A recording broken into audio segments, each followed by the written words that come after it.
Saludos amigos y amigas de La Respuesta.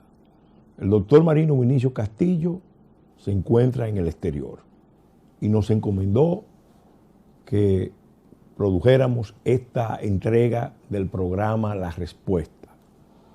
Nosotros queremos dedicarla a reflexionar sobre importantes asuntos, trascendentales asuntos de la vida nacional.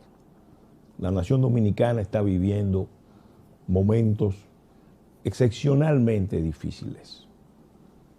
Durante la campaña pasada nosotros enfatizamos mucho que desde que se fundó la República Dominicana nunca había enfrentado una situación tan compleja, tan adversa, tan peligrosa para su suerte como la presente. Y por tanto procede que pasemos balance a la situación política electoral actual, al proceso recién pasado, donde el pueblo fue a votar para elegir a sus autoridades, pero sobre todo que analicemos los antecedentes y lo que a nuestro juicio será la proyección futura, la evolución futura de los acontecimientos y procesos en la República Dominicana. Ustedes me oyeron decir durante la pasada campaña electoral en la que asumí la responsabilidad de ser el candidato presidencial de la Fuerza Nacional Progresista y el Polo Soberano, que el problema era que no sabíamos cuál es el problema. Es una frase de un cómico mexicano, pero que está cargada de sabiduría. A mí me gusta decir que con ese tipo de frases se estaba expresando un filósofo popular mexicano y de todo el continente. El problema es que no sabemos cuál es el problema.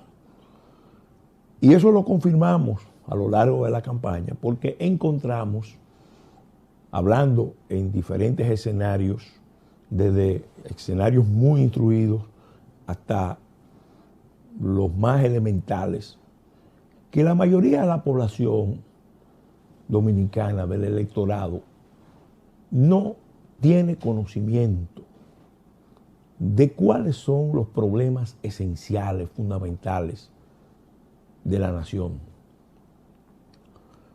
Sufre, padece, siente las consecuencias de esos problemas, pero no está orientada, instruida por los medios de comunicación, por el liderazgo político, por el liderazgo social, por los intelectuales, para entender cuáles son las consecuencias de una serie de hechos y cómo impactan la vida de millones y millones de dominicanos y dominicanas. Y eso es de por sí gravísimo, porque demuestra que hay un déficit muy serio de información, y sin una información cabal, completa, veraz, integral, no puede haber verdadera democracia. Sin embargo, pudimos comprobar también que hay actores de la vida nacional que no solamente no saben cuál es el problema, sino que no quieren averiguar, que no quieren saber cuál es el problema, porque prefieren adoptar posiciones irresponsables, posiciones light, posiciones superficiales. Y nosotros hemos dicho que una nación no sale adelante cuando está amenazada, cuando enfrenta grandes pruebas, si sus clases dirigentes siguen la política del avestruz. Se dice que el avestruz es un ave que cuando ve el peligro tiende a bajar la cabeza y en muchos casos a ocultarla debajo de la tierra. Después se ha comprobado que no es exactamente así, pero la figura vale igual. aquí hay mucha gente en el liderazgo nacional, político y no político, que está viendo los problemas, pero prefiere no darse por enterado. Porque de alguna manera saben que tienen que asumir responsabilidades y las responsabilidades implican riesgos. Nosotros que nos empeñamos en hacer una política diferente, hemos probado que estamos dispuestos a asumir riesgos, que estamos dispuestos incluso a quedarnos solos, a ser incomprendidos, a ser golpeados, en defensa de lo que creemos lealmente que son nuestras convicciones. Quiero, después de haber dicho esto, caracterizar el momento que estamos viviendo con esta expresión. En las elecciones recién pasadas, vivimos, presenciamos el derrumbe del orden democrático en nuestro país. Y eso viene impactando, pero va a impactar severamente la institucionalidad del Estado. El Estado nuestro acusa muchas limitaciones, muchas disfunciones, sorprendentes incluso, pero en los últimos tiempos hemos visto cómo se ha agravado y vamos a ver cómo se van a agravar como resultado de esa crisis de la institucionalidad democrática. Y donde más se está sintiendo eso es precisamente en el ámbito de la seguridad. Eso que estamos viendo, que está afectando a millones de dominicanos y dominicanas, ese fenómeno de violencia criminal que atemoriza, que acosa, que tiene a los dominicanos realmente muy angustiados, es resultado de la crisis del Estado, de la crisis general del Estado, de la crisis de la política, de la crisis del sistema de partidos. Pero este tipo de fenómenos no se dan en forma aislada, focalizada, sino que se concatenan, se interrelacionan, se vinculan estrechamente a otros fenómenos. Por eso nosotros hemos dicho que con motivo de todo esto, hasta la existencia misma del Estado y sus atributos esenciales está amenazada. Hay una mengua evidente de la soberanía y la autodeterminación de República Dominicana, con motivo de todo esto, en áreas muy sensibles, en áreas muy críticas, y lo vamos a demostrar. Lo dijimos en la campaña electoral, pero los hechos que están verificándose y los que se van a ver lo van a confirmar. Lo de el derrumbe del orden electoral ya está comprobado por los informes de UNASUR, de la Asociación de Juntas Electorales, de organismos electorales del continente y de la propia Organización de Estados Americanos. República Dominicana había avanzado mucho en ese ámbito, a pesar de una serie de falencias, de fallos, de limitaciones. Sin embargo, en estas elecciones, en lo que es la mecánica electoral, en lo que es la regulación electoral, se puede decir que retrocedió décadas. Y eso es muy triste, eso es penoso, eso es realmente algo que sobrecoge, que no nos podemos sentir de ninguna manera contentos, alegres por una situación así, porque eso, ese fracaso de la institucionalidad electoral en República Dominicana va a traer muchos males en nuestro país. Pero tenemos que ampliar el foco de nuestro análisis, adoptar una perspectiva más amplia, más abarcadora. Yo fui el único asambleísta que tuvo el privilegio de ser parte de la comisión de juristas que nombró el presidente Fernández para elaborar la reforma constitucional que finalmente fue aprobada el 26 de enero del 2010. Y puedo decir con total conocimiento de causa que cambiamos sustancialmente el texto constitucional. Este documento, la Constitución de la República, fue transformado para bien de manera sustancial en aspectos muy importantes. Sin embargo,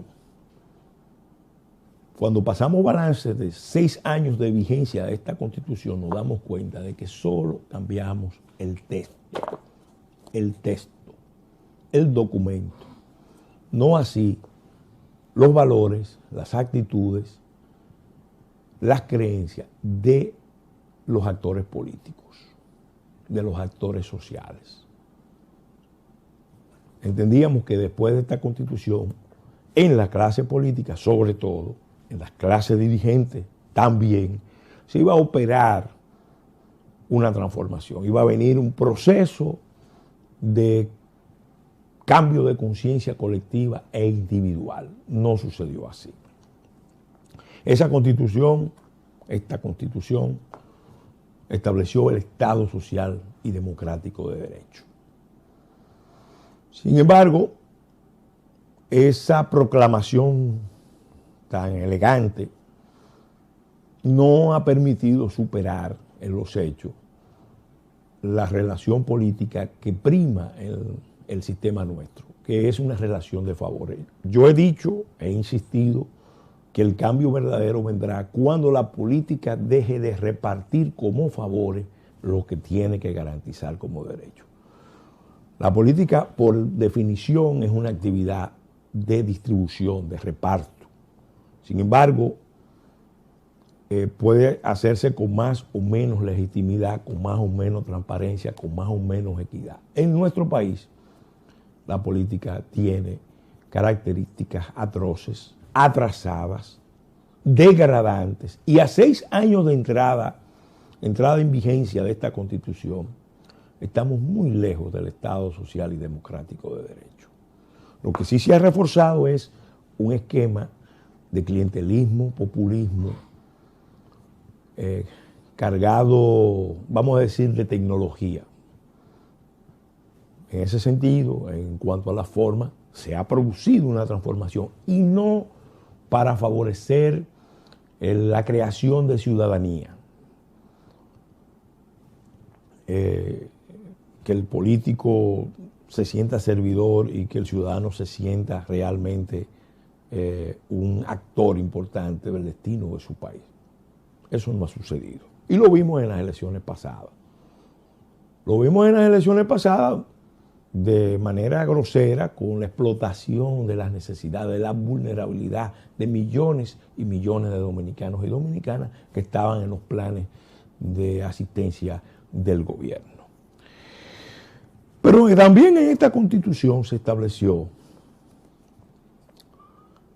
un conjunto de instrumentos para evolucionar en términos democráticos de una democracia representativa a una democracia participativa, sin dejar de ser representativa. Aquí, en este texto, se fijaron las figuras del derecho de petición, la iniciativa popular a nivel legislativo y municipal, el referendo, el plebiscito. Ninguna de esas figuras, ninguno de esos instrumentos para consolidar la democracia, para darle poder al ciudadano, a 6 años de aprobada la Constitución, han sido puestos en vigencia. Ha habido una resistencia evidente de todos los actores políticos y de las clases dirigentes a poner en práctica esas dimensiones clave de la Constitución de la República. Peor aún, en esta Constitución se estableció en su artículo 10 una previsión, y fue propuesta de la Fuerza Nacional Progresista y concretamente de quien les habla, una previsión dirigida a darle a la Junta Central Electoral poderes directos para reglamentar áreas sensibles de la competencia electoral. Lo voy a leer. Párrafo cuarto del artículo 212. La Junta Central Electoral velará porque los procesos electorales se realicen con sujeción a los principios de libertad y equidad en el desarrollo de las campañas y transparencia en la utilización del financiamiento. En consecuencia, tendrá facultad para reglamentar los tiempos y límites de los gastos de campaña, así como el acceso equitativo a los medios de comunicación. Eso es letra muerta. Y a pesar de que hace años se ha insistido en que la Junta debe usar este poder y no esperar una ley de partido o una ley electoral, ha habido una reticencia de la Junta Central Electoral para hacerlo. Y obviamente eso está en la base de todo esto que ha pasado, que ha desestabilizado, repito, el orden político y lo ha desestabilizado de mala manera. Tengo que admitir que cuando se hizo esta Constitución, en virtud del pacto de las corbatas azules, se consignó un modelo de reelección perverso. Y cuando eso se discutió en el Congreso, la Fuerza Nacional Progresista, y quien habla concretamente, se opuso en forma muy enérgica a que volviéramos al modelo de 1994. Porque ese modelo de reelección tiende a provocar distorsiones enormes en el sistema político partidario. El gobierno de turno nunca es cuestionado por la oposición porque el presidente no tiene oportunidad de reelegirse y el gobernante que sale, como tiene posibilidades de volver, se convierte en una especie de pieza de caza. Los adversarios de su propio partido y de los partidos contrarios salen a perseguirlo, a liquidarlo, a aniquilarlo de mala manera. Y eso que nosotros advertimos, lamentablemente se verificó, y es en buena medida lo que explica por qué esta Constitución no entró en vigencia plenamente.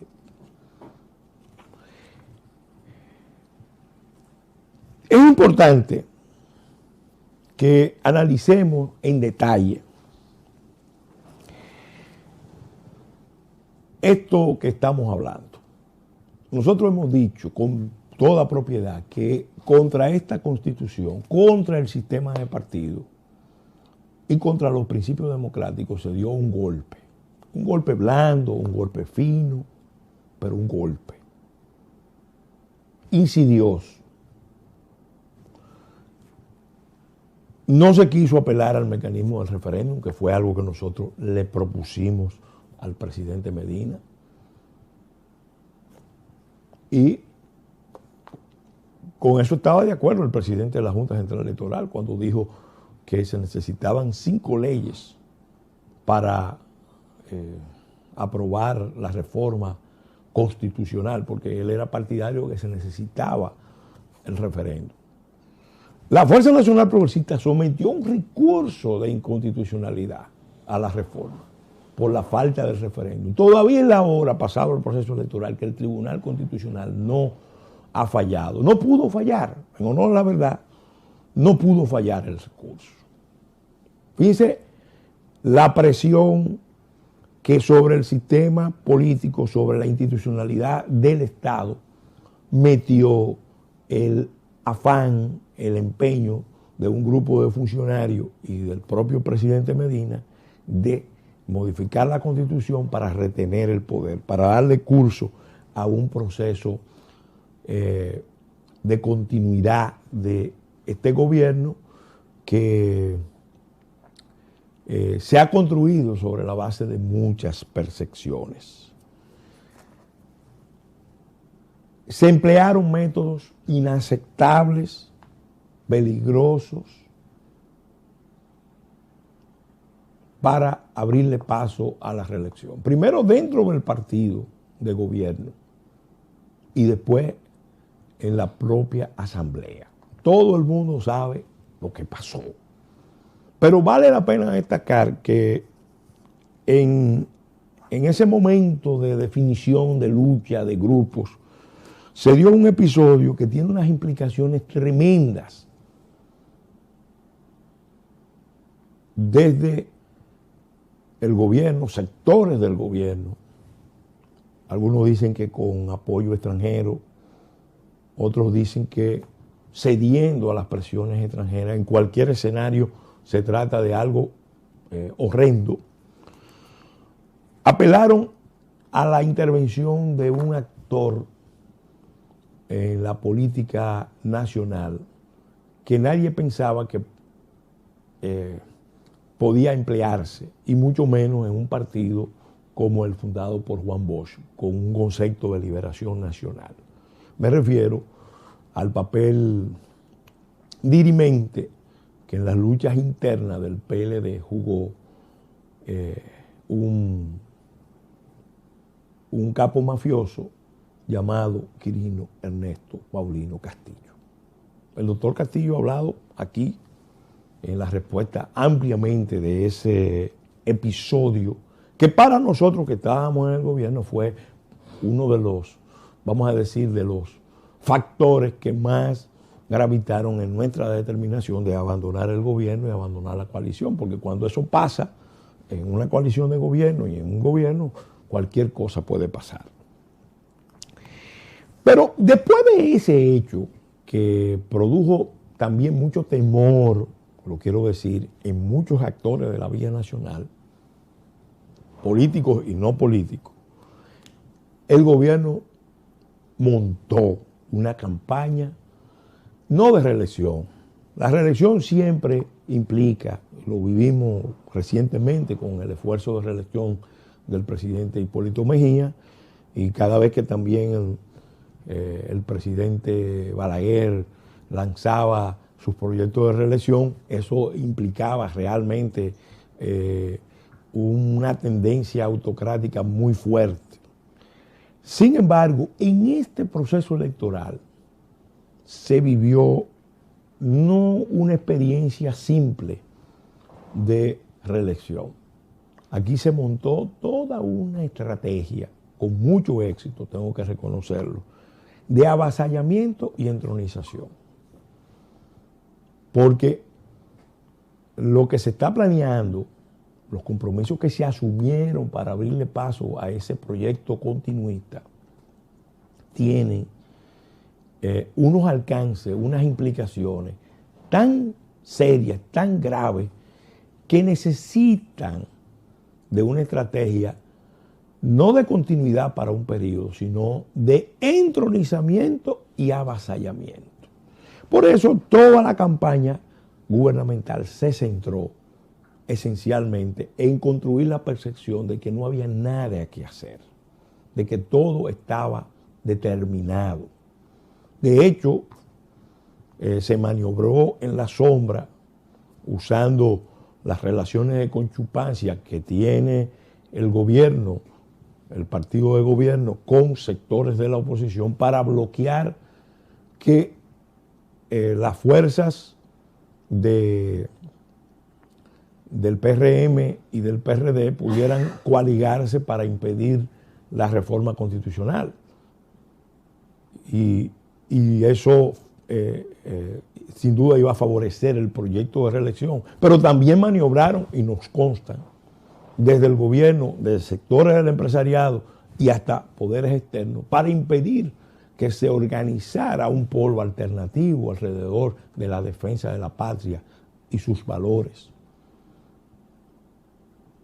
Porque lo que se quería era darle curso a esa estrategia de avasallamiento y entronización.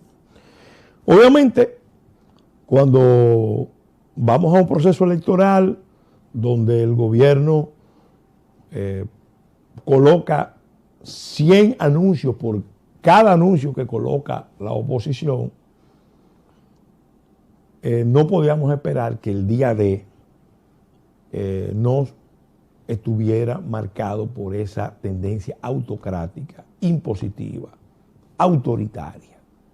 El 15 de mayo, día D, día decisivo, día de las elecciones, se produjo, vamos a decir, un asalto mediático electoral, que estuvo precedido por un hecho gravísimo, que nosotros estamos esperando que la Junta aclare, porque el presidente de la Junta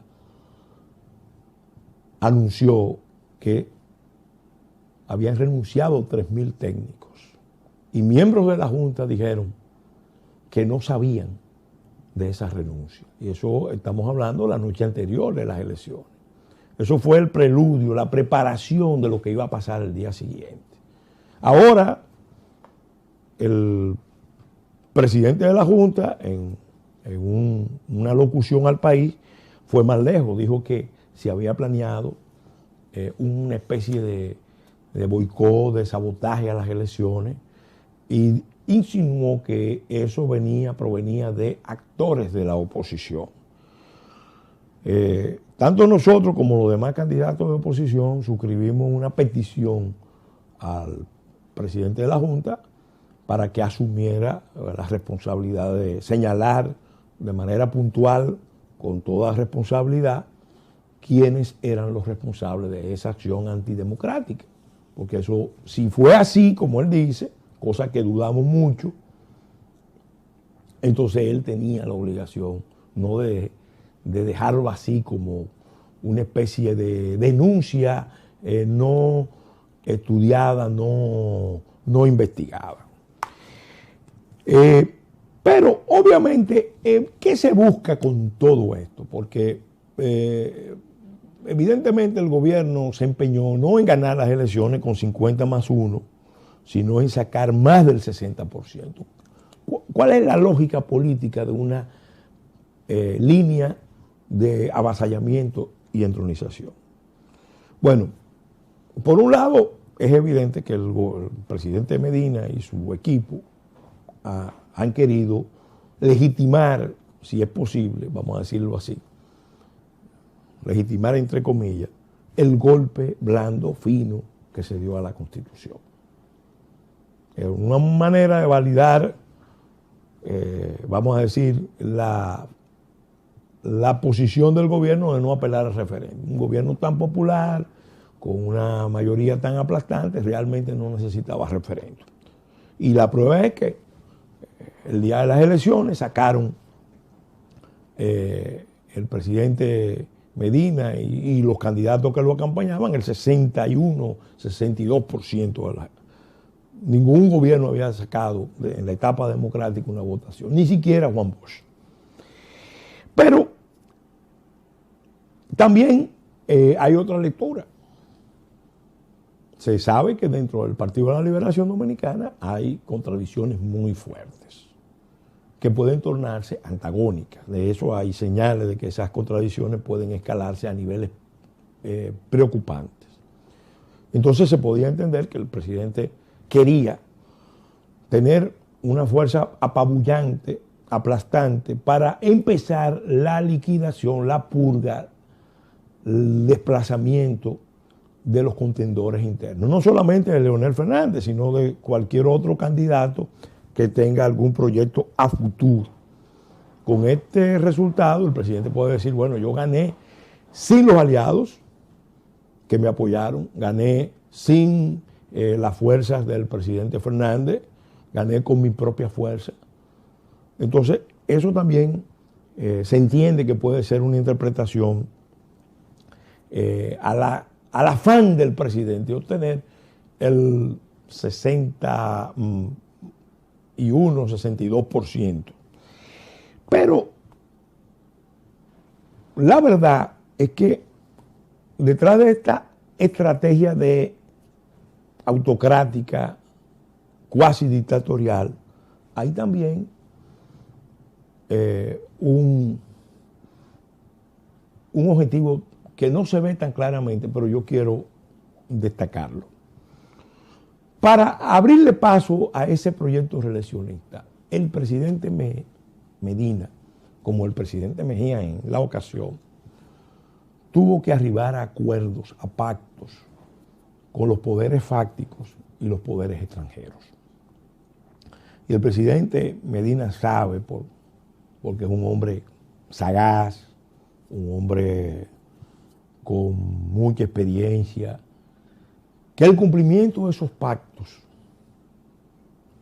pactos no se puede realizar si no tiene un poder altamente concentrado. Ya decía el ministro de Información del gobierno, Rodríguez Marchena, que en este proceso electoral se verificó una especie de referéndum, de plebiscito en favor de las políticas del presidente. Y obviamente eso es lo que a mi juicio, ese es el fin último de todo este esfuerzo que se ha hecho. Es decir, bueno, este presidente está en condiciones de tomar cualquier decisión. Y es esto la clave, el profunda, el meollo de la política dominicana. Se ha producido un aplastamiento de la soberanía popular, usando el poder. Pero eso se ha hecho porque se han llegado a pactos con poderes foráneos, con la oligarquía del país, con otros sectores de la vida nacional, incluso oscuros, para imponer agendas, pactos antinacionales que lesionan gravemente la soberanía nacional. Ustedes oyeron a lo largo de la campaña que nosotros enfatizamos mucho que la soberanía popular tenía que salir en defensa de la soberanía nacional. Y lo decíamos porque estábamos plenamente conscientes de que la soberanía nacional del Estado Dominicano en áreas muy sensibles estaba siendo entregada, estaba siendo negada, estaba siendo traicionada, no solamente por el equipo gubernamental, sino por sectores de la clase dirigente del país. Y en algunos casos no podemos hablar de traición, pero sí de una debilidad que se puede traducir en complicidad por omisión. Porque muchos actores de la vida nacional saben perfectamente lo que nosotros estamos diciendo, pero prefirieron guardar silencio, prefirieron plegarse, prefirieron no tratar los temas como se tienen que tratar, sobre todo cuando estamos hablando de temas de patria. Primer punto de esos acuerdos, el acuerdo militar del gobierno dominicano con el gobierno de los Estados Unidos. Eso se firmó. Afortunadamente, aquí no estamos hablando de algo que pueda decirse, no, eso es una especulación. No, estamos hablando de un acuerdo firmado en enero, febrero del año pasado, que permitiría el ingreso de tropas militares o personal del Departamento de Defensa de los Estados Unidos, sin restricciones, armados, con el uso de vehículos, de instrumentos de guerra, de aparatos tecnológicos, acceso al espectro radioeléctrico y lo más grave de todo, con cobertura diplomática. En los hechos eso equivalía a convertir toda la República Dominicana en una base militar de los Estados Unidos. Eso es muy relevante porque desde los tiempos de Báez y de Santana nunca se había visto algo parecido. Y eso los dominicanos no podemos obviarlo, no podemos minimizarlo. Y se da también en un contexto regional que tenemos que seguir atentamente, porque lo que pasa a nuestro alrededor, en la región y en la isla, repercute aquí. Se da un contexto regional que favorece una mengua de la soberanía del Estado dominicano, porque Estados Unidos está restableciendo sus relaciones con Cuba, pero la reivindicación mayor de Cuba es la devolución de la base de Guantánamo, que tiene más de 100 años en control de los Estados Unidos. Y los Estados Unidos están buscando en la región un emplazamiento militar. Y al parecer encontraron en el gobierno del presidente Medina la disposición de consentirlo. Afortunadamente el Tribunal Constitucional lo anuló con el fallo 315-15. Los que quieran verlo solamente tienen que ir a la página del Tribunal Constitucional, buscar esa sentencia, leerla y reflexionar en profundidad sobre lo que eso significa. Muchos dicen, bueno, pero el Tribunal Constitucional lo anuló. Si yo digo, sí, eso es una gran cosa. Pero lo grave es que se firmó. Y ahora el presidente que firmó ese acuerdo está en condiciones en los próximos años de cambiar el Tribunal Constitucional. Y además hemos visto que el mismo Tribunal Constitucional, con la nueva situación política, va a tener más dificultades para tomar decisiones en defensa de la soberanía como esa que estamos comentando. Más aún, fue notorio, y ahí no estamos hablando de una especulación, de una intuición o de informaciones que tenemos. Estamos hablando de un hecho público y notorio.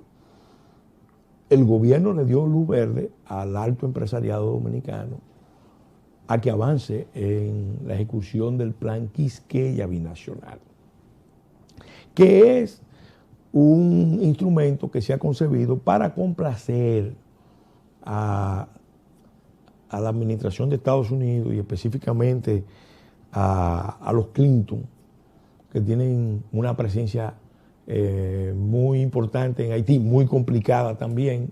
Eso se va a ver en el curso del proceso electoral de los Estados Unidos. Y obviamente hay un plan de desagregar la frontera dominicana y la frontera haitiana del control, en los hechos del control de los estados, para ponerlo en manos del control de los grandes grupos.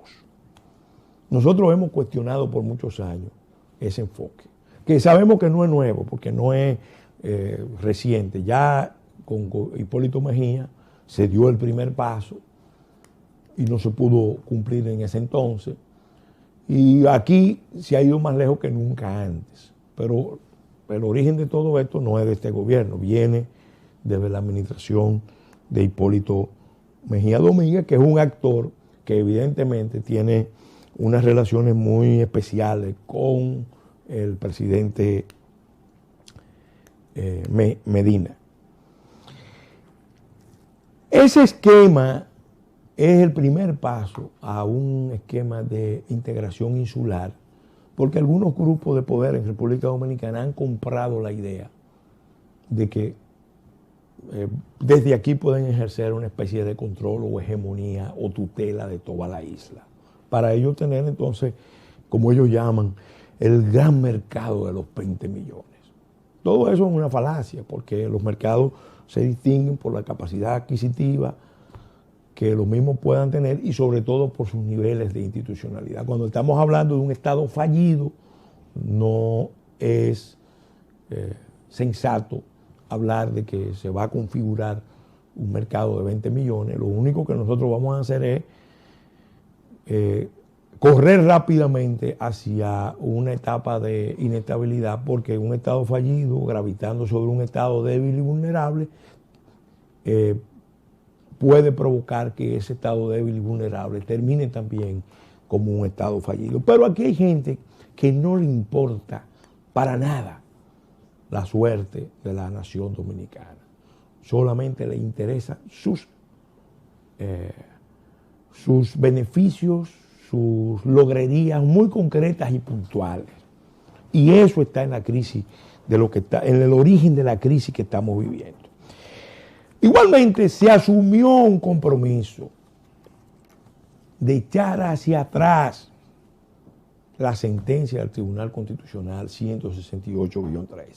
Lo asumió el presidente Medina con los organismos internacionales, con la OEA, con la ONU y con los Estados Unidos. Esa fue una de las razones por las cuales nosotros nos vamos del gobierno. Ni hablar, el gobierno, para tener a todo el mundo contento, convalidando todas sus acciones antidemocráticas, le ofreció al alto empresariado un esquema de alianza para el dominio de los intereses, los grandes intereses sobre la economía dominicana. Y para que se entienda lo que estoy diciendo, solamente hay que buscar el discurso que pronunció el presidente ante el encuentro de empresarios, padres e hijos, que es la gran conferencia anual que reúne las grandes familias empresarias de República Dominicana y el continente todos los años. Ahí el discurso no deja lugar a duda de que el presidente Medina adoptó una visión de la relación Estado-empresa diferente a la que está prevista en la Constitución y diferente a la que es la histórica, la posición histórica del Partido de la Liberación Dominicana fundado por Juan Bosch. Nadie puede sorprenderse que en ese contexto también el gobierno haya adoptado compromisos con la agenda LGBTIQ, porque ahora ya no es LGBT, sino que se le agrega IQ, más la agenda abortista. Esa es una visión que impulsa Estados Unidos, los organismos internacionales, la Unión Europea también, y que tiene profundas implicaciones en la identidad, en la integridad demográfica de los estados. Y con República Dominicana se está haciendo un ejercicio, una prueba, una demostración de que los centros de poder globales pueden borrar, reconfigurar la identidad de una nación. Nosotros lo advertimos, fuimos muy claros, fuimos muy categóricos, lo expresamos con plena conciencia de lo que estábamos expresando. Los actores que debieron reaccionar no pudieron, no supieron, no quisieron reaccionar para enfrentar esto por la vía institucional electoral, que hubiera sido una gran cosa. Y ahora estamos enfrentando una situación realmente muy peligrosa, porque el gobierno se siente ya autorizado a seguir avanzando con la agenda que prometió a esos factores internacionales. Y la prometió con la ley de observación del aborto, la prometió con la ley de derechos sexuales y reproductivos. Ahora acaba de someter una ley por la igualdad y el derecho a no discriminar, que en el fondo envuelve toda una estrategia para validar todo esto. Todo eso está ahí y es bueno, es necesario que se proteste frente a la Organización de Estados Americanos, que es uno de los instrumentos de la política de imperialismo que se está siguiendo en este campo de imperialismo cultural. Pero no debemos olvidar que nada de eso podría avanzar en el ámbito interno si no contara con la anuencia, con la complicidad de los actores políticos internos. Y a quien los dominicanos más le debemos reclamar no es solamente a las potencias o a los organismos internacionales, sino a nuestras autoridades, porque para eso es que son elegidas. Para eso es que son elegidos. Por eso nosotros, cuando se montó un movimiento de protesta ante la Casa Blanca por actuaciones del embajador Brewster, dijimos, ojo, no es a Obama, al presidente Obama, a quien tenemos que reclamarle, es a nuestro gobierno. Es a nuestro gobierno. Pero evidentemente ha primado esa otra visión que en cierta manera ha favorecido el objetivo de, precisamente el objetivo que se quería frustrar. También ustedes habrán oído al doctor Castillo hablando de los pactos implícitos. En este proceso hay fuerzas que se mueven, que no se ven, que quizás son tan importantes o más importantes que las que se ven. En la isla de Santo Domingo hace tiempo está operando una fuerza poderosa, oscura, con un poder corruptor tremendo, con un poder de violencia tremendo, que es la fuerza del crimen organizado. Todo esto que ha pasado, a quien más ha favorecido es a la penetración del crimen organizado. ¿Por qué? Porque cuando se daña la institucionalidad del Estado, cuando se debilita, el crimen se aprovecha. Y ahora lo estamos viviendo. Y nosotros sabemos lo que estamos diciendo. Quiero enfatizar esto, lo he dicho anteriormente en este programa, lo he dicho públicamente muchas veces, pero ahora quiero destacar esto. Los vínculos que hay, es importante que nos demos cuenta, que nos hagamos cargo, que hay unos vínculos estrechos entre la soberanía popular y la soberanía nacional. Todo esto que se ha hecho en contra de la soberanía popular no hubiera sido posible si no se hubieran adoptado compromisos que afectan también la soberanía nacional.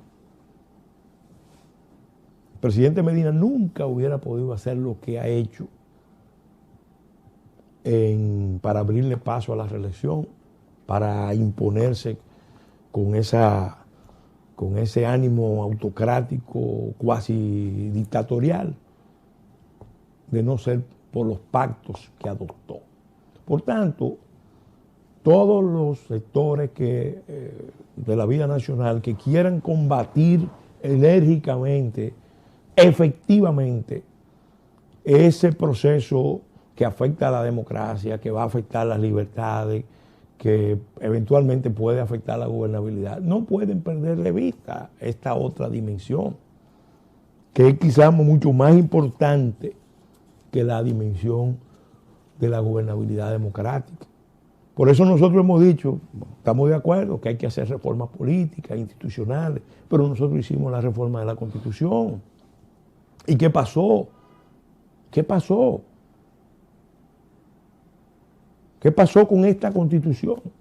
Vamos a volver a la discusión de las leyes. Yo no digo que no sea importante, pero no es suficiente. No nos engañemos. Aquí hay un problema de fondo.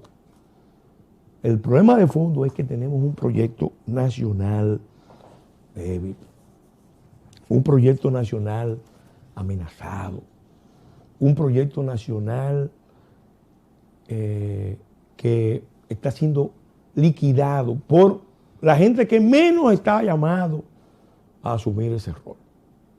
Nosotros hemos dicho con tristeza, porque fuimos aliados por muchos años y sabemos que dentro del PLD hay mucha gente valiosa. En el mismo gobierno hay muchos dominicanos y dominicanas que saben que lo que nosotros estamos diciendo es cierto. El Partido de la Liberación Dominicana, lamentablemente, va camino a convertirse en el partido de la liquidación dominicana. Un partido que tiene comités intermedios con los nombres de Pedro Albizu Campos, Gregorio Urbano Gilbert, 24 de abril,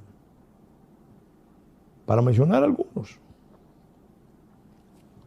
Óigame, Gregorio Luperón. Terminar convirtiéndose en un instrumento de liquidación del Estado dominicano, en un instrumento cooptado por las oligarquías. Es algo atroz, algo que nos llena de preocupación.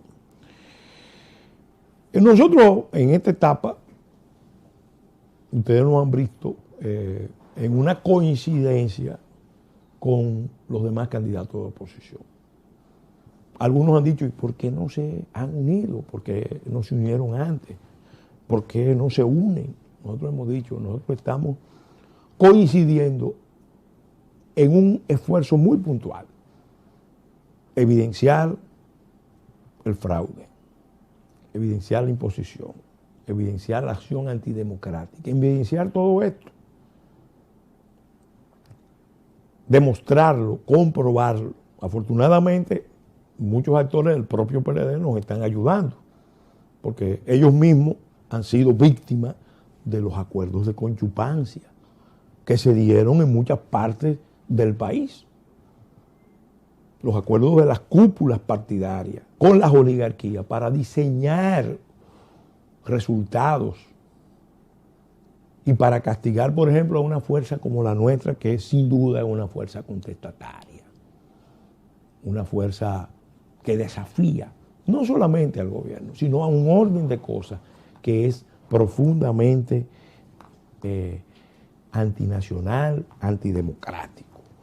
Entonces nosotros, sobre este punto,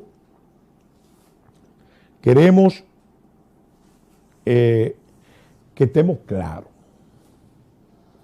Nosotros vamos a levantar como nunca antes la defensa de la soberanía y la autodeterminación.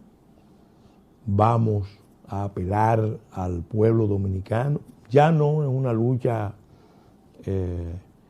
convencional político-electoral, sino en una lucha de resistencia, de liberación, de toma de conciencia, porque, repito, lo que pudimos comprobar es que el pueblo dominicano no tiene la información necesaria.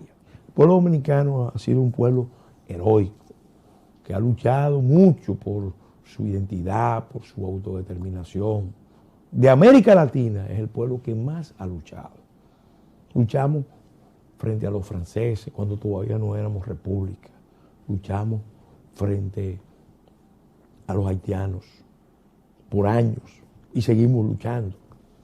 Luchamos frente al proceso de anexión a España. Hemos enfrentado a Estados Unidos en diferentes momentos y también hemos luchado frente a las pretensiones del Reino Unido de cercenar nuestra soberanía en los espacios marítimos. Entonces, hay en estos escenarios que prepararse para estas contiendas con un espíritu amplio. Nosotros sabemos que hicimos nuestro mejor esfuerzo, apelamos a las reservas humanas y morales del país por una serie de razones que hemos analizado. No se produjo el resultado como lo estábamos esperando, pero logramos cosas importantes. Logramos una independencia política, sin dudas, después de 23 años de alianza con el PLD. Posicionamos los planteamientos de soberanía como nunca antes y dimos nacimiento a una criatura nueva en la vida nacional, que es el pueblo soberano. Nosotros sabemos que esta lucha no es nuestra, esta lucha es del pueblo y solo el pueblo, lo hemos dicho, salvará la patria. Algunos van a llorar como mujeres lo que no supieron defender como hombres,